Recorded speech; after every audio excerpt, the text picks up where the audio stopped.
आज हम बात करेंगे एक ऐसी देवी की जिनके बिना न तो भगवान शिव का पेट भरता है और न ही हमारा। वे हैं मां अन्नपूर्णा, भोजन और पोषण की देवी, पार्वती का दयालु अवतार। क्या आप जानते हैं कि एक छोटी सी बहस ने कैसे पूरी पृथ्वी को भूख से भर दिया और फिर कैसे मां ने खुद भिखारी बनकर शिव को अन्न दिया। यह है अन्नपूर्णा की पवित्र कथा, जो हमें सिखाती है कि आध्यात्मिकता और भौतिक जीवन का संतुलन कितना जरूरी है। चलिए शुरू करते हैं इस दिव्य यात्रा को। भगवान शिव, बुराई के आदिम संहारक, राक्षसों के संहारक, रक्षक और ब्रह्मांड के सर्वज्ञ दृष्टा, अपनी पत्नी का धैर्य परख रहे थे। ऐतिहासिक रूप से शिव और पार्वती का मिलन एक महान और शानदार संयोग था। वे विचार और कर्म के बीच संतुलन बनाए रखते थे, जिस पर संसार का कल्याण निर्भर था। पार्वती के बिना, जो पृथ्वी पर ऊर्जा, वृद्धि और परिवर्तन की प्रेरक शक्ति थी, शिव केवल एक अलग थलग दर्शक बन जाते और दुनिया स्थिर हो जाती। लेकिन साथ में दोनों अर्धनारीश्वर नामक दिव्य संयोग बनाते थे, एक पवित्र मिलन जो सभी जीवों में उर्वरता और जुड़ाव लाता था। इसी कारण पार्वती को दूर दूर तक प्रकृति की माता के रूप में पूजा जाता था और शिव की कच्ची सृजन शक्ति का आवश्यक पूरक माना जाता था। वे मानव जीवन की भौतिक सुख सुविधाओं की देखभाल करती थीं और पृथ्वी के निवासियों को शारीरिक, भावनात्मक और आध्यात्मिक रूप से एक दूसरे से जोड़े रखती थीं। फिर भी इन दो शक्तिशाली ताकतों के बीच एक दरार पैदा हो गई थी।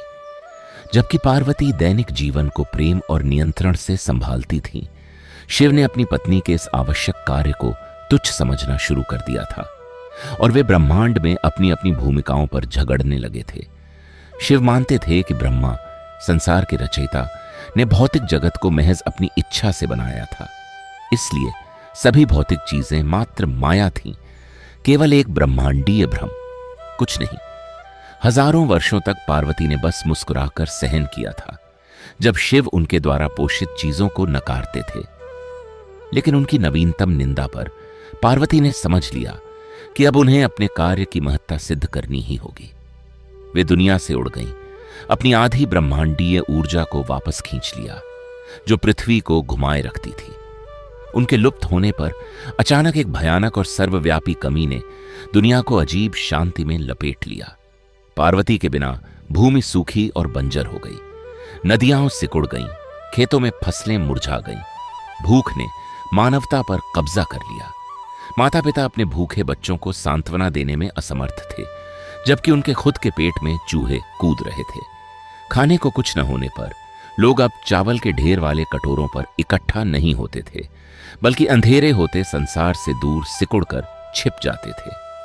अपने आश्चर्य और विस्मय के बीच शिव को भी अपनी पत्नी की अनुपस्थिति से गहरी खालीपन महसूस हुआ।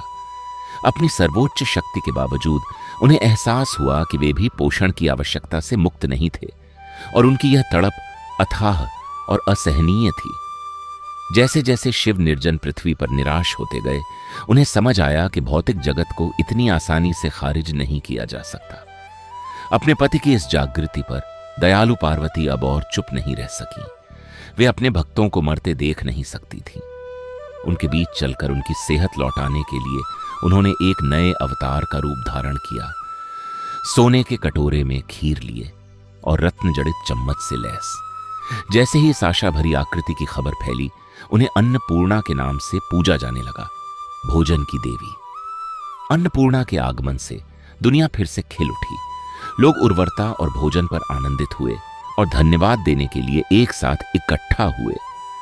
कुछ मानते हैं कि अन्नपूर्णा सबसे पहले पवित्र नगरी काशी में प्रकट हुई, गंगा के तट पर स्थित मुक्ति का स्थान, जहां उन्होंने एक रसोई खोली लोगों के पेट भरने के लिए, जब तक वे और नहीं खा सकते थे। लेकिन उनकी भोज में केवल साधारण मनुष्य ही नहीं थे। चारों ओर खिलते सांसारिक सुख के दृश्यों से विनम्र होकर स्वयं भगवान शिव खाली कटोरा लिए आए और भोजन तथा क्षमा की भीख मांगी।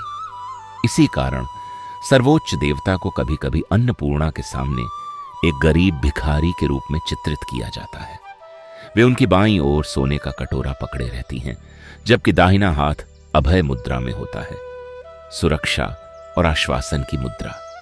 इन प्रतीकों से यह शक्तिशाली अवतार स्पष्ट करती हैं कि भौतिक जगत कोई भ्रम नहीं है, बल्कि यह जीवन का एक चक्र है जिसे निरंतर बनाए रखना आवश्यक है।